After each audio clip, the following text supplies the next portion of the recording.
Session பார்த்தோம், equity stock ஆப்ஷன்ஸை பார்த்தோம். அதே மாதிரி எல்லாமே மிக்ஸ்டாக ஆர்எஃப்ஏ, இன்ட்ரெஸ்ட் ஆன் லோன், அதே மாதிரி கம்பெனி கொடுக்குற ஃப்ரிஞ்ச் பெனிஃபிட்ஸ் யூஸ் பண்ணி சம்ஸ் எல்லாம் சால்வ் பண்ணோம். இது எல்லாமே உங்களுக்கு போன வீடியோஸில் ரொம்ப ஷார்ட் அண்ட் ஸ்வீட்டாக கான்செப்ட் எக்ஸ்பிளைன் பண்ணி ப்ராப்ளம்ஸை சால்வ் பண்ணி கொடுத்துருக்கேன். நீங்கள் அந்த வீடியோ ரெஃபர் பண்ணிங்கன்னா உங்களுக்கு ஐடியா வரும். 31. X Limited provided the following prerequisites to its employee Mr. Y.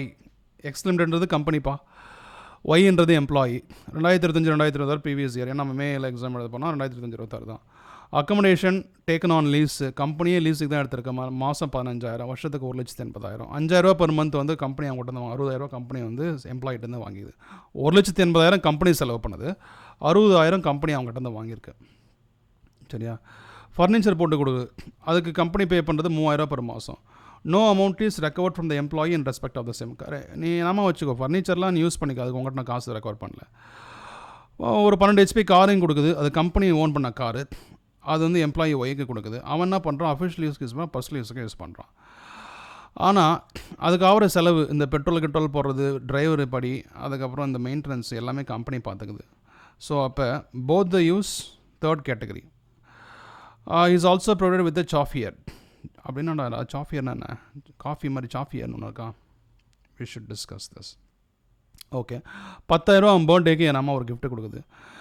அவனுடைய சேலரி வந்து பார்த்தீங்கன்னா 10 lakhs. இந்த 10 lakhs வந்து எதுக்காக கொடுத்துருக்காங்கன்னு சொன்னால் ஆர்எஃப்ஏ கால்குலேஷன் மட்டும் யூஸ் ஆகும். பார்த்துலாமா? Small sum, read the question properly, compute the value of the perks. Lease rent வந்து 1,80,000 கம்பெனி பே பண்ணுறது.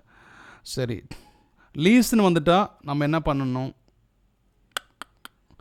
அதாவது கம்பெனி ஓன் பண்ணுதுன்னு சொன்னால் 10% ஆஃப் த சேலரி. போன சம்மில் பார்த்தோம் இல்லையா, RFA first calculation 10% of the salary is taxable. Population 4, okay, population more than 40 lakhs 10%, 7.5. Lease அப்படின்னு சொன்னால் நம்ம என்ன பண்ணுறோம், லீஸுக்கு வந்து 10% ஆஃப் த சேலரி ஸ்ட்ரைட்டாக எடுத்துக்கிறோம். லீஸுக்கு lease rent amount or 10% of the salary, whichever is 10. Lease rent amount வந்து 1,80,000, 10% of the salary, 10% of the salary எவ்வளோ? 10 lakhs, அதாவது 10% 100. இந்த லாஸ்ட் லைனை நீ படிக்கலன்னு சொன்னால் சேலரி எங்கடா கொடுத்த அப்படின்னு நம்ம மண்டை பிச்சுட்டு இருக்க வேண்டியதான். அப்போ இது வந்து 100,000, இதில் சின்னது 100,000 rupees, அது உனக்கு taxable amount, whichever is less is taxable. whichever is less is taxable. சின்ன அமௌண்ட்டு நான் டாக்ஸபிளாக வச்சுக்கிறேன், பெரிய அமௌண்ட்டு வேணாம். கம்பெனி உங்களுக்கு பவன் பார்க்குது. கம்பெனி எவ்வளோ அமௌண்ட் வேணால் லீஸுக்கு எடுப்பான்.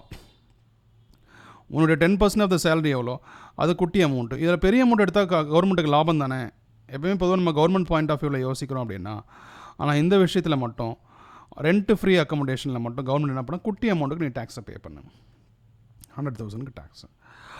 அதில் 60,000 எம்ப்ளாயி பே பண்ணிட்டான். அப்போ மீதி 40,000 தான் டாக்ஸபிள் வேல்யூ. முடிஞ்சு போச்சு.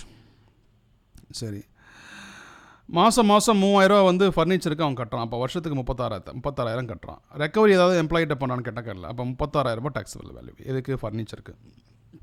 அடுத்தது, car owned by the employer, expenses made by the employer. ரெண்டுமே அவனே பண்ணுறான். காரையும் அவனே வச்சுருக்கான், எக்ஸ்பென்ஸும் அவனே வச்சுருக்கான். மூணாவது category both the use. Both the யூஸ்னால் என்ன பண்ணும்? 1,800 + 9,000. குட்டிக்காரன் வந்து 1,800 + 9,000. ஆமாம். பெரிய கார் வந்து 2,500 + 9,000. இந்த 9,000 எதுக்கு? டிரைவருக்கு. இது எதுக்கு? காருக்கு. 12, 32,400 முடிஞ்சிச்சு. Gift voucher more than 5,000 fully taxable. அவ்வளோதான். 10,000 எல்லாத்தையும் கூட்டு முடிஞ்சு போச்சு. ஸோ இப்போது rent free accommodation, fringe benefits, medical facility, car provision, equity stock options, leave travel allowance எல்லாத்தையும் பார்த்துட்டோம். எல்லா வீடியோவும் அழகாக கிறிஸ்ப் அண்ட் கிளியராக அப்படின்னு சொன்ன மாதிரி நான் நினச்சிட்ருக்கேன். நீங்கள் என்ன அப்படின்றத கமெண்ட்ஸில் சொல்லுங்கள். தேங்க்ஸ்.